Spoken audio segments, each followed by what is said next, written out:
Hello student, today we will discuss about human reproductions. Human reproductions के बारे में हम आज डिस्कस करेंगे।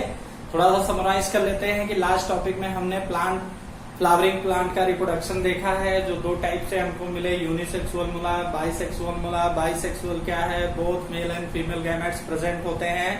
और यूनिसेक्सुअल में क्या होता है? मेल और फीमेल में से कोई एक गैमेट्स उसमें प्रेजेंट होता है। तो इस टाइप का फ्लावर जो होते हैं प्लांट के केस में आता है। अब हम डिस्कस करने वाले हैं ह्यूमन रिप्रोडक्शंस के बारे में। तो यहाँ पे both these male and female two gametes होंगे, बोथ सेक्सुअली कंबाइंड करेंगे और अपने जेनेटिक जनरेशन को आगे की तरफ सस्टेन करते हैं। तो स्टार्ट करते हैं reproduction in human beings. Humans use sexual mode of reproduction. This is the better mode of reproductions.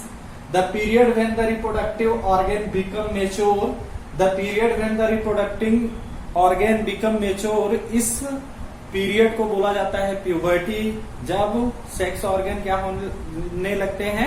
Mature होने लगते हैं। तो उस केस को हम बोलते हैं इन ह्यूमन केस में puberty. In humans called puberty. Many changes during occurs when puberty consist. That mean कि ढेर सारे चेंजेस होते हैं जब प्यूबर्टी फॉलो होती है। दैट मीन कि प्यूबर्टी के केस में कई ढेर सारे बॉयज एंड गर्ल्स में चेंजेस आते हैं, उनके बॉडी में डिफरेंस होते हैं। दैट मीन कि जैसा पहले बॉडी था वैसा नहीं है, वैसे धीरे धीरे क्या होने लगता है? वो मेच्योर होने लगता है। सेक्सुअली एक तरीके से मेच्योर होना ही क्या होता है? प्यूबर्टी होती है। ठीक है। अब इस प्यूबर्टी के एज को हम चार टाइप से बांटते हैं। पहली जो एज होती है 1 to 5 की एज, इसको हम बोलते हैं चाइल्ड। दैट मीन कि ये क्या है? बचपना है। दैट मीन कि बच्चे जब होते हैं। और 5 to 10 year, this is called childhood. अब इसको हम बोलते हैं चाइल्डहुड। और ड्यूरिंग 11 to 16, ये ड्यूरिंग 11 to 18 ईयर्स, ये क्या होता है? प्यूबर्टी का पीरियड होता है सबसे बड़ा। दैट मीन कि प्यूबर्टी का पीरियड 5 to 18 के बीच में माना जाता है। दैट मीन कि 5 से लेकर के 18 तक चेंजेस बॉडी में होते रहते हैं। और 18 से आगे की तरफ जब लाइफ बढ़ती है, जो भी एज है, तो उसको हम बोलते हैं 25 तक यंग। और आफ्टर 25 आगे की तरफ जब सस्टेन होती है तो फिर एडल्टनेस प्योर हो जाती है, मेच्योरनेस बहुत मेच्योर हो जाता है ह्यूमन बींग्स। तो ये इस टाइप की जो एज होती है, इसके ड्यूरिंग ही प्यूबर्टी फॉलो होती है। तो पहला जो केस होता है 1 to 5, इसको हम बोलते हैं चाइल्ड। 5 to 10 ईयर को हम बोलते हैं चाइल्डहुड। 11 to 18 का जो टाइम होता है, ये सब प्यूबर्टी सबसे ज्यादा चेंजेस गर्ल्स बॉयज बोथ में देखने को मिलते हैं। आगे की कंडीशन में हमें as well as know changes common in both boys and girls. As some of changes are common in both boys and girls, like thick hair growing on the armpit and the genetic area between the thigh. Thinner hair appear on the legs, arm and on the face. face पे छोटे छोटे बाल होना, फिर आगे की body थोड़ा चौड़ा होना, थाई का थोड़ा मोटा होना, उसमें थोड़े थोड़े छोटे छोटे बालों का होना है। Oily and might begin to develop pimples. Oily skin होने लगती है और जैसे जैसे ग्रोथ आगे की तरफ बढ़ती है तो चेहरे पे पिंपल्स दिखाई देने लगते हैं।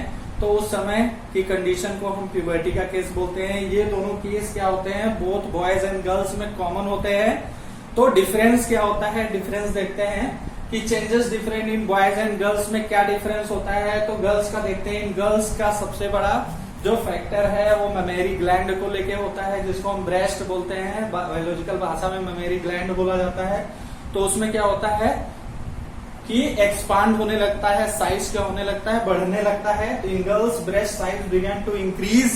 दैट मीन कि बढ़ने लगता है with darkening of the skin of the nipple. That mean mammary gland का जो लैक्टिफेरस डक्ट है वो आगे की तरफ जो निप्पल्स एरिया है वो क्या होने लगता है? डार्कनेस कलर, डार्क कलर में होने लगता है at the tip of the breast, जो टिप होता है ब्रेस्ट का।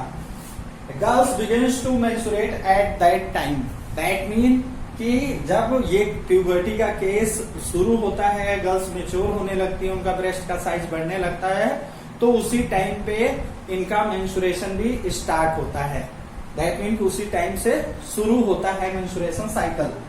बॉयज में सब चेंजेस कैसे आते हैं वो देखते हैं। तो boys begins to have a neat thick hair on growth on the face and their voices begins to crack. That mean कि उनके हाथों पे, चेस्ट एरिया में, थाई एरिया में क्या होने लगते हैं, छोटे छोटे बाल डेवलप होने लगते हैं, और साथ ही साथ उनकी आवाज में बड़ा परिवर्तन आता है कि आवाज आगे चल के क्या होने लगती है, क्रैक होने लगती है, फटने लगती है, एक तरीके से एक्सपैंड होती है वॉइस की जो वेवलेंथ होती है। The penis occasionally begin to become enlarge and erect either in day during और नाइट। दैट मीन कि इसका मीन्स है कि the penis occasionally begin to, तो मेल रिप्रोडक्टिव ऑर्गन है पेनिस, तो ये क्या करने लगता है, जैसे ही मेच्योर होने लगता है तो ओकेशनली क्या होता है, डे ड्रीम और नाइट ड्रीम, जब लड़का सो रहा हो या जग रहा हो उस तरीके की कंडीशंस में डे ड्रीम या नाइट ड्रीम में इरेक्शन होता है।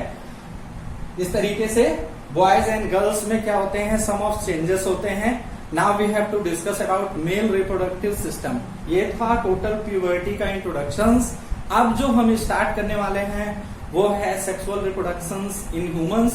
दैट मीन कि सबसे पहले हम क्या पढ़ने वाले हैं, मेल रिप्रोडक्टिव पार्ट, फिर उसके बाद फीमेल रिप्रोडक्टिव पार्ट, फिर उसके बाद देखेंगे कि प्रोसीजर रिप्रोडक्शंस कैसे होता है, how the babies are form, तो वो भी प्रोसेस देखेंगे। And so many procedures are comes out, और वहां पे कई ढेर सारी डेफिनेशंस भी आएंगी। तो let's we discuss about male reproductive system.